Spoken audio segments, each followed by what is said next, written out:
BC Big Star 1000 with a selection of records played during this week. Admittedly, less than last week because last week I rushed through records like I was trying to catch a train or something. Also, this week, a bit of a sore throat, so don't know if I'll be able to talk as much. Um, anyway, this afternoon I revisited Limo Bleu by Christophe. Christophe, a key figure on the progressive pop scene in France. This is an album from 1974, which features one of his greatest hits, which is the title track "Limo Bleu," which is a fabulous, fabulous song. I urge you to go and listen to "Limo Bleu." It's just a melancholy pop tune. It's expansive and it's lush. But this is just a beautiful record. In fact, every record that Christophe put out in the 70s is worth getting, in my opinion. Last week I showed Samurai, and you could also talk about Les Paradis Perdus, which is amazing. So some great progressive pop. Um, Inspired by my friend James Buttery, James and Campo and other people. We're on a small forum here, and he posted this record. This is Ghetto Barbieri. You could see how ring worn this copy is. It's horrible. So this is Ghetto Barbieri, and you can see what it's called. Chapter 2, Hasta Siempre. It's a record that Ghetto Barbieri recorded with. It says it's a series of third world ensembles throughout the Americas. So some of them are some tracks recorded in Rio de Janeiro, some tracks recorded in Los Angeles, and a track recorded in Buenos Aires, where this guy was from. Great record, really, beautiful, spiritual, you know, lots of great, soulful sax playing on this. It's beautiful. I don't know, it's from the 70s, look it up. I decided to revisit some of my Renaissance records. Now, I've got two or three Renaissance records which I don't play very often. These are very cheap to buy.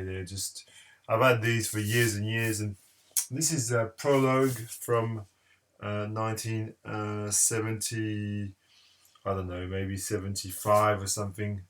I don't know. I can't find a date on this. Oh, 72, excuse me, much earlier. 72. This is a lovely prog rock, symphonic prog record, which I would recommend if you can find it for a good price. I mean, under $10, $15. I wouldn't spend a fortune on this because it's okay. It's not brilliant, but it's a good record. It's a good, interesting record with female vocals. Renaissance was famed for its beautiful sort of ethereal female vocals, and this is no different. I found myself playing this a few times this week. This is the Mamas and the Papas, kind of like a compilation on the Australian label World Record Club. And this has got dedicated to the one I love, Monday, for example, and obviously the anthemic and beautiful California Dreaming. And this is the track I went back to about 3 or 4 times this week. I played California Dreaming because it's just like it's winter here in Australia, and it sort of like matches the mood. When he says I went for a walk on a winter's day, and I walk every day. That's what I do. I go for big walks around the area for meditation and for exercise as well. So I think of California Dreaming when I walk, and I think it is one of arguably the most perfect pop music best songs ever. I mean, there's not a wasted note on that song. Everything is so absolutely and utterly perfect. John Phillips and Mama Cassie Elliott and the rest of the band, the Mamas and the Papas, fantastic.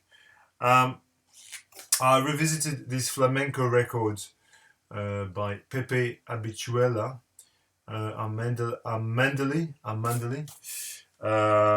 which was released on Hannibal Records in 1983. I mean, I'm no specialist on flamenco, but I really enjoy this. To me, it's a bit like listening to classical music, which it sort of is a form of classical music. And I really did enjoy this. I found this in a thrift store many years ago, for a couple of bucks, and I took a chance on it. And on occasion, I revisit it because it's beautiful. So Pepe Habituela is a guitar player, as you can see, and he's mixes flamenco and North African traditions, and it's beautiful. So since we're talking about North African, talking about African, got a couple of African records there that I've been playing this week. This is a beautiful sort of griot Monday folk music. This is Dembo Conte and Kosu Kuyate, and that's called Tanante. This is on Rogue Records from 1987. This is a record from either Guinea or Mali, I think, or Gambia. No, I think actually this one is from Gambia. Yeah, not Mali. It's from Gambia. It's a Gambian record, and it's absolutely delightful. As you can see, it's a duo of kora players. It's something that I took a chance on a while back, and it's a beautiful record. Tenante, excellent record. And since I'm talking about African music, this is Marijata on Mr. Bongo. This is a classic sort of African, high life record from Ghana. It's very well known. It's a smoking record. I mean, really, from start to finish, it's one of the best of its genre. Marijata, and you can get this on Mr. Bongo quite easily. I think still, you can get this. It's from 1970 or mid 70s. It says there, so whenever that was, Marijata. Some jazz. I really, really, really enjoyed this. I think it was doing this midweek this week. Impressions by John Coltrane. This is largely a live recording. This is not a studio record. It's a live recording. It's got 4 tracks. India is absolutely masterful on this. It's beautiful. Up Against the Wall, Impressions, and After the Rain. Obviously, it's the classic sort of lineup. Train, McCoy Tyner, Jimmy Garrison, and Elvin Jones. Plus, you got Roy Haynes on drums on one of the tracks, and also Reggie Workman on bass. But largely, this is recorded at the Village Vanguard, and I would highly, highly, highly, highly recommend this record. I think it is one of the best Coltrane records there is, full stop. It's superb from start to finish. It's really beautiful, dynamic, spiritual, amazing piece of music, really. Similarly, this beautiful record by John Handy, Concert Ensemble Projections. This is a killer sort of, post-bop record, really. That's like, this is a Japanese press. It's a bit beat up, but it still plays pretty well. It's a great, very, very dynamic, featuring Mike Knock on piano. Mike Knock plays also in the Fourth Way, I think. Michael White is also in the Fourth Way. and the great alto sax work of Mr. John Handy. It's just superlative music. Very highly recommended. Beautiful. Um, in a completely different style, some slacker indie folk, indie rock. Sorry, Mac DeMarco with Salad Days. This is a record that came out in 2014 on Captured Tracks from Brooklyn. I really. This is the only Mac DeMarco record I have, but I really like this record. It's really instantly enjoyable, sort of, like laid back indie rock. This guy is like the JJ Cale of indie rock. There you go. You've heard everything now. You can just go to bed. Yes. Okay, I'll continue. Classic here from the great priestess of folk music, Joni Mitchell. No, I'm very glary today. I don't know. Is it this or is it that? Oh, I don't know. I don't even know. I'm trying, but I think you can see this anyway. This is The Hissing of Summer Lawns by Joni Mitchell. Maybe a best record, some people say, but for me, it's still Blue. I mean, Blue's still better than this, but this is not far off. Let's just say this is more sort of abstract and liquid and sort of ethereal and kind of, I don't know how to describe it, but it's got this kind of like, nautical kind of aspect. This is a killer record. Mr. Richard Davis, Philosophy of the Spiritual, on Cobblestone, the great bass, double bass player, on a killer date with Chick Corea on piano, Sam Browne on guitar, Billy Lee on bass, Sonny Brown on drums, and Frankie Dunlop on percussion.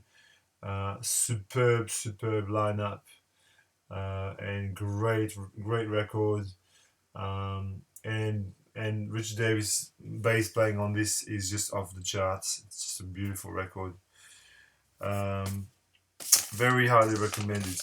Something I took a punt on years ago and turned out to be good.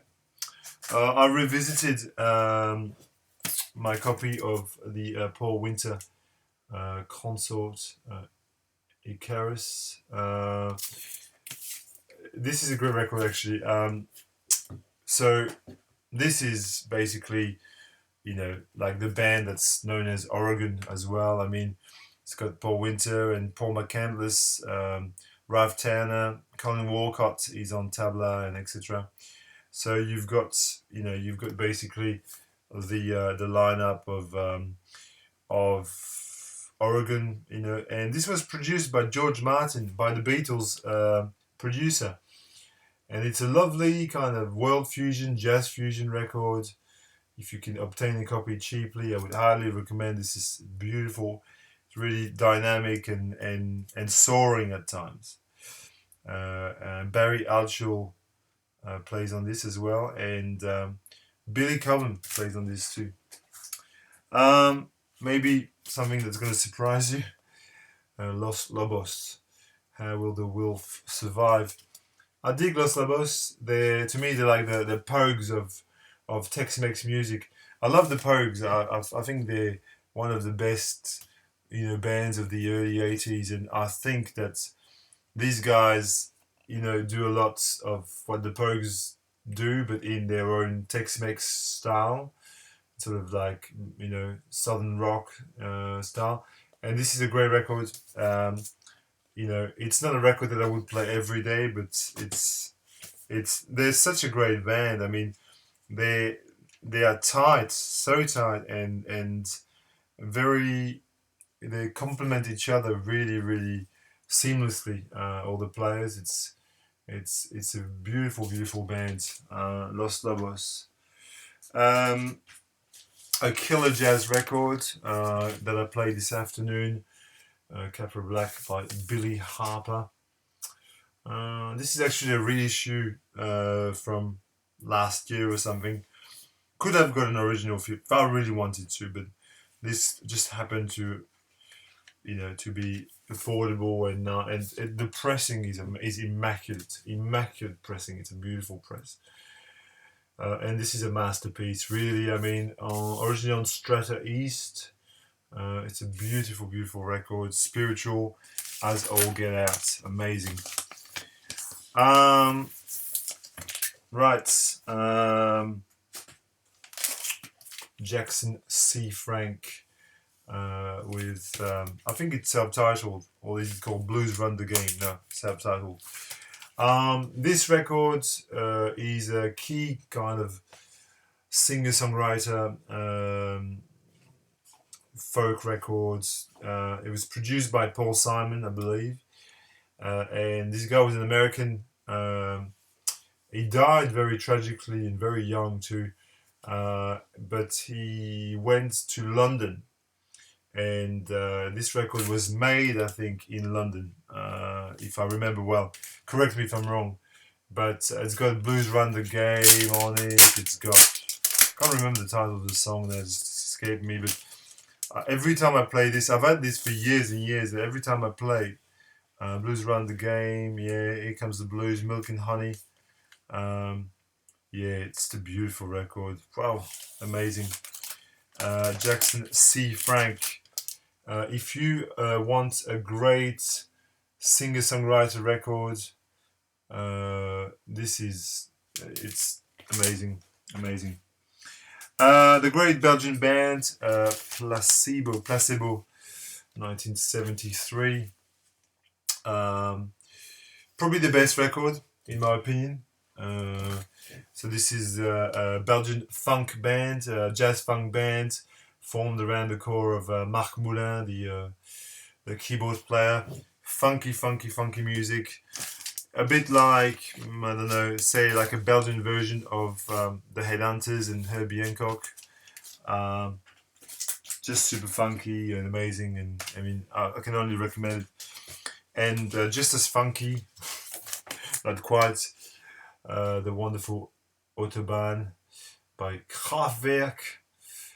So the wonderful freeway by power plant. That's what they're called. Kraftwerk is a power plant in German. This is a masterpiece, really. I say this a lot, but this is just blissful and amazing, and like the first side alone is worth getting the record. In my opinion, and I know it's a big statement, but if you're going to talk about, like the top 10 bands that changed rock music, if you talk about bands like Pink Floyd and the Beatles, you have to include Kraftwerk in there, because they were just so essential to the whole thing. I mean, they're just an amazing, amazing band. And all the records that we're getting. This is a sublime French progressive pop record, La Servitude by Léo Ferré. I've talked about this many times, but I played it this week again. If you like things like Histoire de Mélodie Nelson, for example, and you want something that sort of follows up this, get this. It's cheap and it's beautiful. Features the band Zoo, which are the French Blood, Sweat and Tears. And you've got this guy who is a true poet, a wordsmith of epic dimensions, who just talks and sings over these kind of funky, bass line. It's amazing. It's amazing. And since I'm on France, this is a killer comp. I mean, absolutely. I'd go as far as saying this is the best jazz comp I've ever heard. Freedom Jazz France. It's basically a collection of sort of, spiritual jazz from France, but it's more than that. I think it's maybe giving it a wrong sort of. It's just great jazz music from France. It's got François Tusk on it. It's got Chêne Noir, who is a cult band. It's got Michel Roch, just the last song alone is worth the price of admission. That record, that Michel Rock record, is probably worth like $300 alone. VS Quartet, which is a band from Martinique. Just this is killer. This is absolutely killer. I would play this on a weekly basis, really, almost. On Japo, the Call by Mal Waldron. Super, super, super funky, sort of brooding, atmospheric, deep jazz funk, jazz fusion record with Fred Braceful on drums from Ex Magma, Eberhard Weber on bass, and Jimmy Jackson on organ, and obviously Mal Waldron on organ on electric piano. This is killer. I mean, nothing more, nothing less. Maybe something more than killer. A couple of Brazilian records. This is Luis Eca y La Familia Sagrada, La Nueva Onda del Brasil.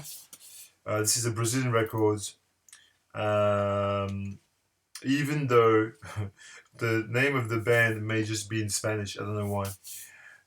This is a ratio that I picked up years ago. It's on Vampy Soul, as you can see. I mean, they haven't really done a great job of printing the sleeve. It's kind of fuzzy and blurry. But the record is well pressed. I mean, I've got nothing to compare it with, mind you, so I don't know. But it's a very, very good Brazilian record. It's really, high quality, sort of bossa, verging a little bit on MPB. It's just amazing. And there's also male and female vocalists that take turns in singing. It's fantastic. This is a killer guitar record by Baden Powell. You know Baden Powell. It's on NPS. I think that was the very first Baden Powell record I ever got. And there's lots of classics by Vinicius de Moraes. 2 or 3 of his songs, and songs written by Antonio Carlos Jobim, and songs by Baden Powell, who is genius, really. Poema on guitar. A couple more. 22 minutes. Okay. Françoise Hardy, the queen of French pop. This is a record from 1974.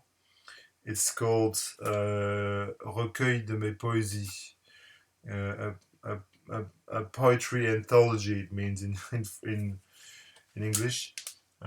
This is a slightly sort of like Brazilian infused record. I've got a feeling I showed you this last week. I don't know why I'm showing you this again, but hey, never mind. And just a couple more. I'll just go quickly. One of my favorites sort of late 60s records ever. I mean, really, this record is flat out amazing from start to finish. This is Stand Up by Jethro Tull. If you have any reservations against Jethro Tull, you think they're a crap band for some reason, you've made your mind up on Jethro Tull. This is a very heavily psychedelic record. It's killer. I mean, it really is. From the opener, A New Day Yesterday, with its heavy guitar riff, Jeffrey goes to Leicester Square. Bourrée, which is basically a Johann Sebastian Bach tune with flute and stuff. Nothing easy. This is like, there's not a bad song on this. Literally, it is the best album. 100%. I revisited a little bit of Jose Feliciano, which is Encore. I think partly because this has got a version of California Dreaming, and I wanted to hear that too. So the blind Puerto Rican guitar singer-songwriter, a guitarist. I think I paid 50 cents for this record about 10 years ago, and they're very well spent. And last but not least, with Nina Simone with Baltimore. A great record. There's a really, really amazing version of Rich Girl by Hall & Oates on this. Just you gotta hear this if you want a good laugh. This is Baltimore by Nina Simone. Beautiful, beautiful, beautiful record. Amazing. And that's all I've got for you. 25 minutes. If you can stand that time, that's a good effort. Thank you, VC, and until next time.